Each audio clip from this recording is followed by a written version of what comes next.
Welcome back to a brand new video. If you're new around here, my name is Harmon. Today's video is definitely one of the more infamous cases that I'll be filming on my channel. You guys may have heard of the name Mary Kay Letourneau. She was a school teacher who infamously or famously, however you want to say it, she ended up having sex with a student. She became pregnant with that student's child and she was arrested for it. It's a very, very well-known case. But anyway, we're gonna get into all the details. I'm gonna show you guys several of the houses that she used to live at. Mary Kay Letourneau was born Mary Catherine Schmitz on January 30th, 1962. She was born in Tustin, California.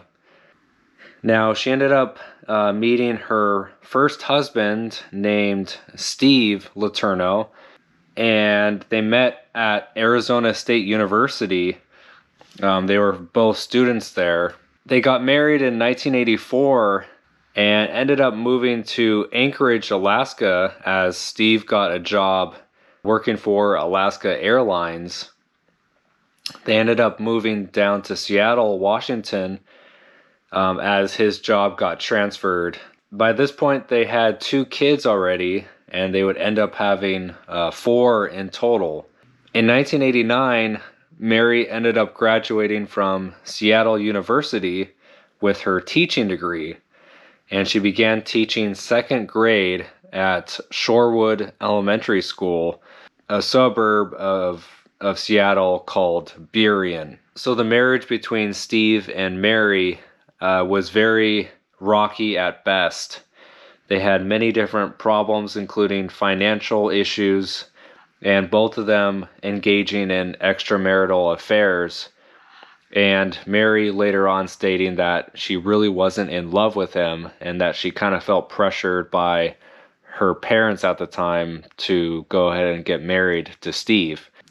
Vili Fulau was born on June 26th, 1983, and he was Mary Kay's student in both his 2nd grade and 6th grade classes, again at Shorewood Elementary School.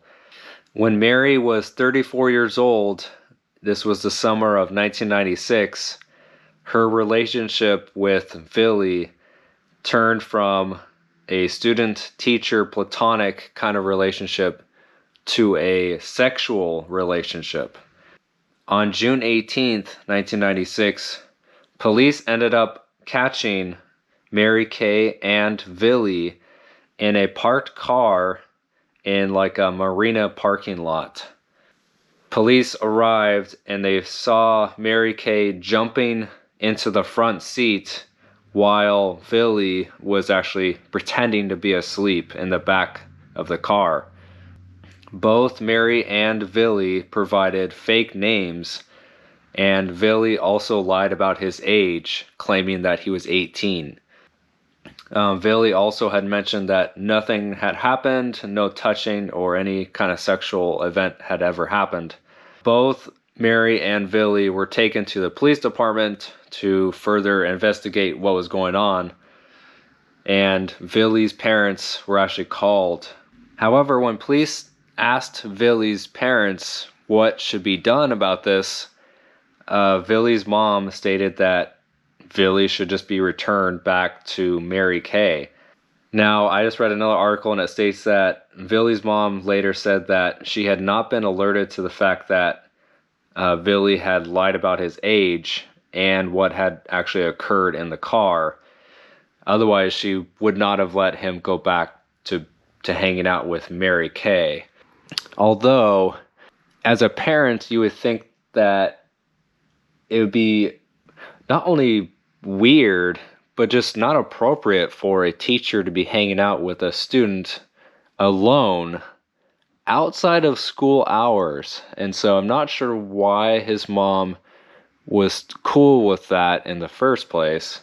On March 4th, 1997, about 8 months or so after that initial sexual contact, a relative of Steve's ended up contacting the police, apparently telling them more information and what had actually transpired that night.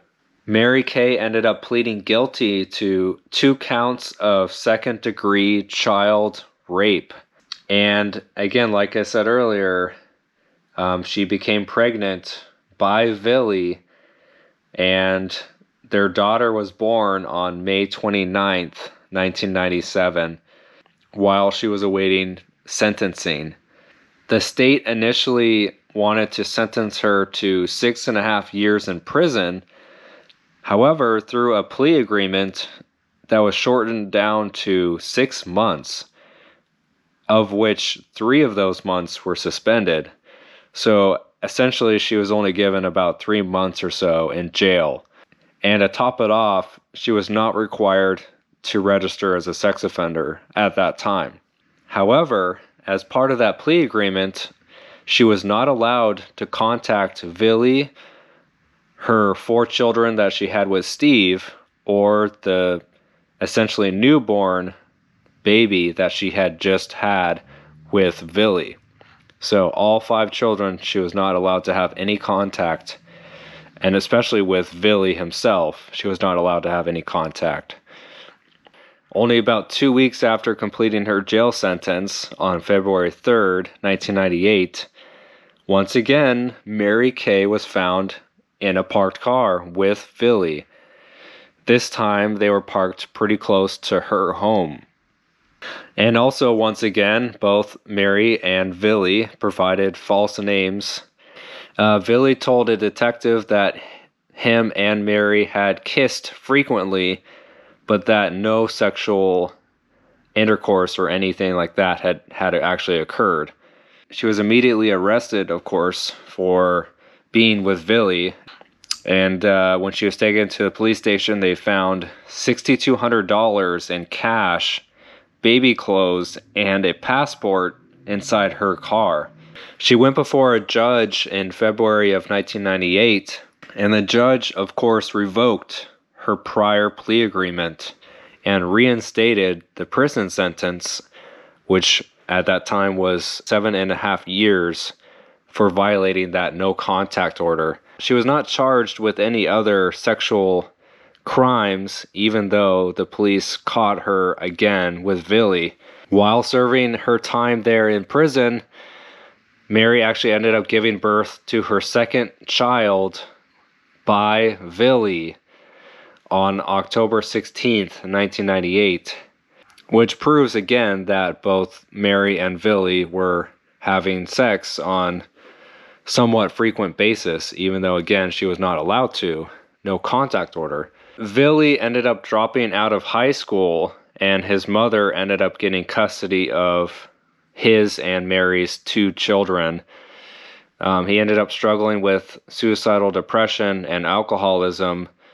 Mary ended up being released from prison on August 4th, 2004, and was then finally required to register as a sex offender. By the time she was released, Billy was 21 years old, and he ended up persuading the court to try to reverse the no contact order against her. On May 20th, 2005, Billy and Mary ended up getting married in Woodinville, Washington, which is about 35 minutes or so east of Burien. In a 2006 interview with NBC News, Mary and Billy were interviewed, and Mary stated that she knew it would be wrong to let the relationship go any further, but as soon as the school year ended, she and Billy did have sex. She said that it did not cross her mind, though, at the time, that having sex with Billy would be a crime. Now, that statement in particular, I think, is a complete BS statement. Especially as a teacher, you should know 100% that having any kind of sexual contact, any kind of contact like that is absolutely wrong, but of course illegal. It should be just common sense. Like, you're a teacher and he's a student. There should be no kind of sexual contact between you guys. I just don't understand her logic of like, oh, I didn't really know it was wrong. It's like, I don't know. I just think that's a really dumb answer, to be honest. On May 9th, 2017, after about 12 years or so of marriage, both Billy and Mary ended up filing for separation for divorce. Now, it says that they didn't actually get divorced, as Mary ended up dying from cancer on July 6th, 2020, at the age of 58. And so she ended up dying before the divorce was finalized. At least that's what it seems like from this article. In her will and testament, she ended up leaving much of her estate to Billy. Now, again, guys, this case has so much information that I essentially just gave you the main chunk, the main bits and pieces of it. If I really wanted to delve into every little minor detail, this video would be like 3 hours long, and it just would be impossible to just give you that much information.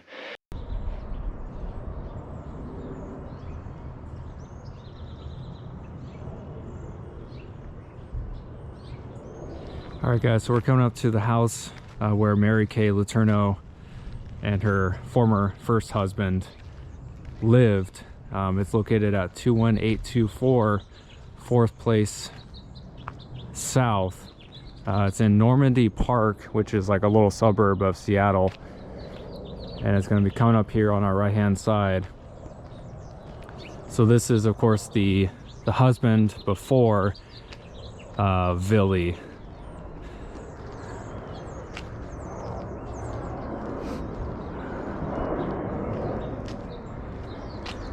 Just the fact that she got pregnant by Billy when he was a 6th grader, and the fact that they got married after everything that happened, it still blows my mind. Just everything that transpired, and the fact that she was totally okay with all that. Alright guys, I'm going to head out of here. Thank you for watching. Again, if you're new around here and you like these kind of videos, just make sure you subscribe. Turn that little bell on. That way you'll get notified of every video I put out. My name is Harmon, and I'll see you on the next one. Thanks for watching.